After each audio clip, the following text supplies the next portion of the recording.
Good morning, Vince, and good morning, everybody from the Chamber. It's great to be back with you again on a different format and in different circumstances.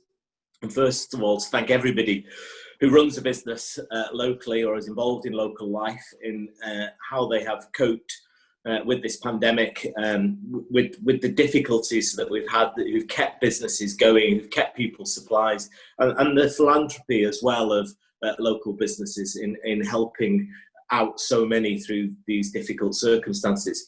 Vince, you asked us that we're time pressured today.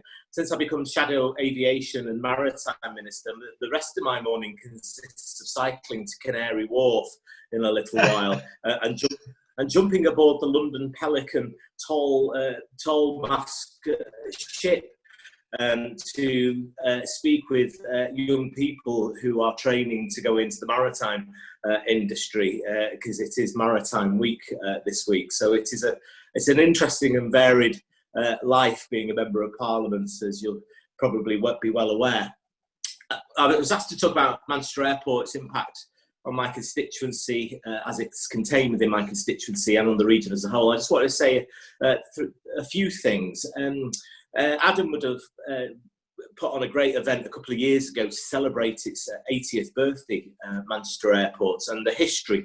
It's got its own story to tell. But I know we've got Rob Chilton on the call today. I know Barry Brotherton, as a councillor as well, will be impressed with this story. But it was actually given planning permission, I think, in so it was opened in 38, but given planning permission in 1935.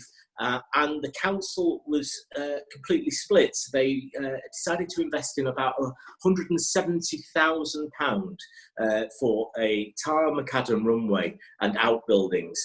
And the council was completely split. And the minutes clearly showed that it was the casting vote of the Lord Mayor of Manchester who voted in favour of the project that established what was then known as Ringway Airport. So, it's been at the heart of our civic and business life for the best part of a century now, and is getting stronger and stronger. Now, when I started this role as Member of Parliament, I think Manchester Airport was on around about 23 million passengers a year. It was, every year it was putting on 1 million. We were expecting 30 million this year. We all know what the pandemic has done to business and to air travel in particular. As a young councillor in Manchester, I was heavily involved in the planning permission for the second runway. Again, another bold vision. I remember the City Council at the time lending Manchester Airport 170 million. I said it was 170,000 in 1935. It was 170 million for that second airport. Now we know the airport supports, possibly Adam will tell you better than me, but 30,000 jobs in and around the site, another 150 wider, and many of our businesses reliant on people who either work at the airport through those supply chains and directly as well for doing business across the globe. Because now the airport has worked so hard, and this is what's so frustrating about the pandemic, is that we've penetrated markets across the planet that would have been unthinkable just a few years ago. I was at the inaugural flight of Cathay Pacific to Hong Kong. I was at the inaugural flight of Hainan to Beijing. We've got into the Indian market at last. We were penetrating Africa. These were hard-won routes won by very hard-working staff at Manchester Airport for our region and for our country. And I think we have to bounce back better. We have to keep our eyes on the horizon. We're going to go through another very difficult 6 months. We know that there's going to be some very tough decisions to be made by the airport and yourselves over the next weeks, particularly the next few weeks and months. And I think we'll all be tuned into what the Chancellor has to say today in his statement, which is going to be critical to how we get through this pandemic this winter. But keep the eyes on the horizon. This is an airport going places with capacity for 55 million passengers and a £1 billion transformation plan currently taking place. And my first visit made me so proud that it could be a shadow aviation minister was to the airport in my own constituency. My first visit during the pandemic to see the transformation plan and the new terminal. But in addition to that, we've seen what it's doing to our local economy. Airport City has been a phenomenal success. Amazon moved in, an incredible capture with 2,000 jobs. I spoke to DHL the other day, another world-beating company. I'm off to visit them again soon on site. The Hub Group is moving its whole campus in there with thousands of jobs being created.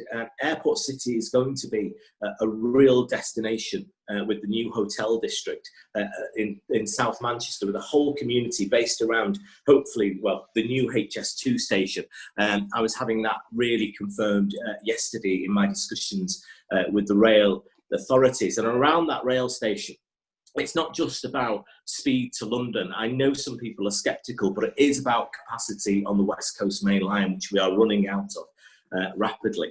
And it reduces journey times currently from Manchester Airport from 2 hours 24 minutes to 59 minutes. That really is a transformational programme. And you combine that with the extension of the Metrolink to the HS2 station and into Manchester, we suddenly have connectivity we've never dreamed about before. So it is going to be critical for the next century at Manchester Airport in the growth of Manchester economy. If we want to have a world-class city, we need a world-class airport. We need world-class businesses working out of that airport and around that airport. And that's my mission, primarily as a constituency MP, but also as Shadow Aviation Minister, to make sure that we're not just looking for new industries of the future, we're maintaining the world-beating industries that we have in Britain today, and that includes aviation. Yes, there are things I'd like to change. I want to see it more sustainable. I want to see it get down to net zero carbon targets by 2050. I want to see innovation in the aircraft that are flying out of our airports using either electric or hydrogen or clean fuel technologies. I know Manchester Airport's committed to zero carbon in the next period. So we can make it cleaner, greener, and world-class and world-beating. And that's my mission, both as constituency MP and as Shadow Aviation Minister. So with that, Vince, I'll leave it there. Thanks.